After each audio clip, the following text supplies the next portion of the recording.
Do you feel that the world is changing so fast around you that sometimes you're not sure what you need to focus on? Guess what? It does happen to many of us. And the reason why I say that is I'm a teacher. I work with students all the time. And I realized today something interesting. In the past, often teachers were there to guide the learning with the students and give them ideas on how to start the research, giving them ideas on where to proceed, and then from there they could share information with us, presentation, projects, or otherwise. On the other hand, since COVID, students have been on their device much more. They've been watching videos, they've been watching a whole bunch of different things. And I realized that they do know a lot of information. But sometimes they know a lot of information but don't know much about the information. And I think that's where teachers have a place to go. Because otherwise, if we cannot find how we can help students, what's the purpose of being a student? No, what's the reason to be a teacher? There you go. Well, guess what? Teachers are students in their own ways too. So there you go. So that brings me, how can we become better teachers? Better humans, better team leaders, be better leaders. So I was looking into how I could do that. And I think the first thing to keep in mind is about listening. Too often we spend time with people, but we don't always listen to them. Uh, I spend time with my students every day. I ask them questions either for attendance, or I have them think about different topics, and they need to share information. And it is important because I get to know my students more every day when I do those questions. And they have a better understanding of how they can apply the language, for example, while answering the question. But I listen to them every day, give them a voice, and at the same time, I get to know how much more they know that they want to share with me in any given class. Because I don't know if you remember when you were a student, ever so often you would just keep your head down, you would not look at the teacher when you got into a classroom, you did not make eye contacts, and you hoped you'd get out of the class without saying anything. Even people that are part of a team, every so often when you're tired, when you have so much to do, all you want to do is, if you have a meeting, to go and sit and try to get out of that meeting as fast as possible while nobody asks you questions because you can't handle them.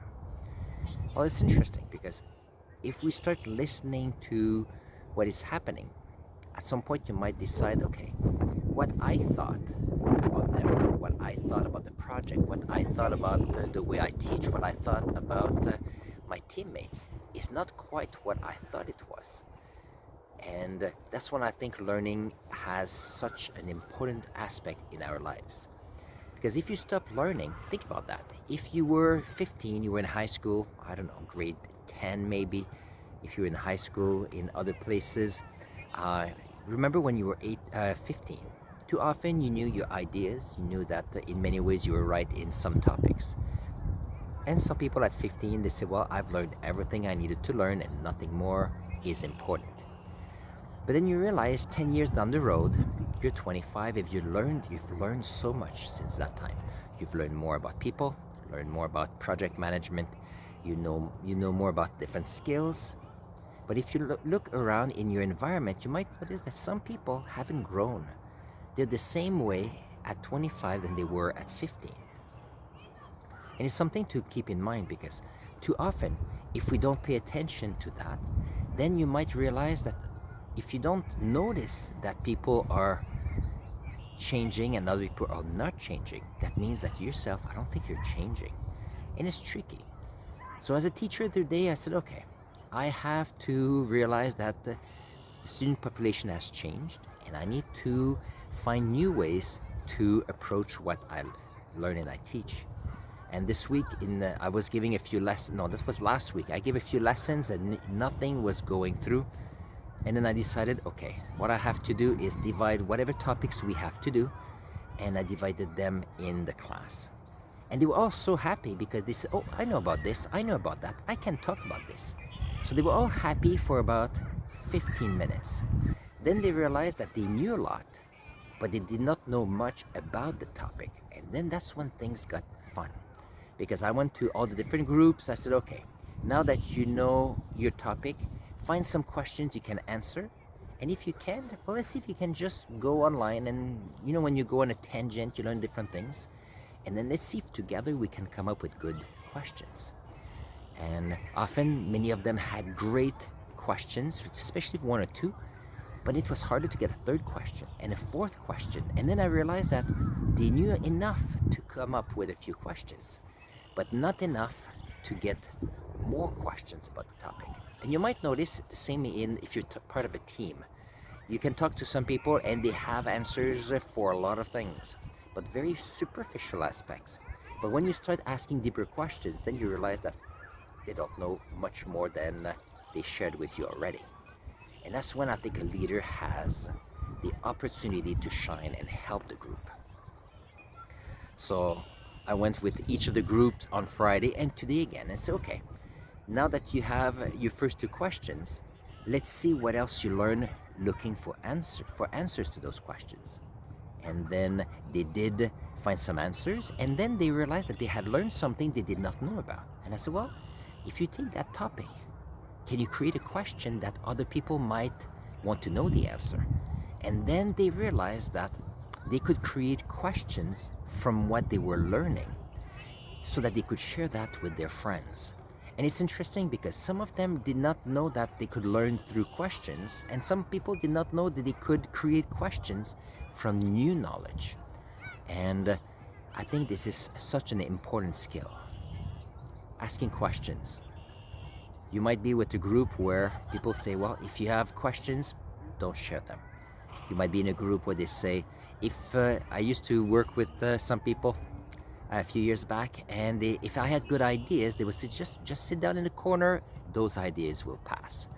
And because it was having ideas was challenging the status quo, and many people don't like that.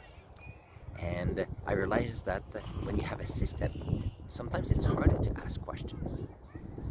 But still, the more you learn, the more you can ask questions, the more you can grow as an individual, and then you can help your team. And the whole journey here in leadership is about helping your team. And how can you help them? First, by listening. And then again, the more you listen, the more you learn from your teammate, and the more you might be able to come up with new questions to ask them. And you realize that by asking them new questions that they have not thought of, that will allow them to go outside of their comfort zone, outside of their ideas, and then say, oh, I didn't think of that question, and come up with new ideas. And I think this is the growth that anybody can do at the school level, they can do as a teacher, they can do as a leader, and even as a parent.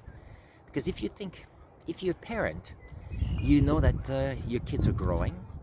They're growing, they're changing all the time, they have new ideas. And if you don't listen to them, you might not get to know them as much as you could. Asking great questions so you can learn who they are even better, and then come up with a deeper conversation so that both of you can evolve.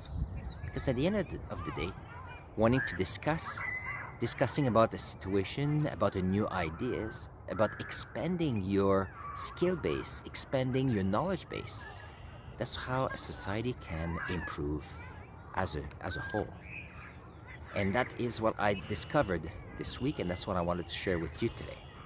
The whole idea is first, listen to people around you.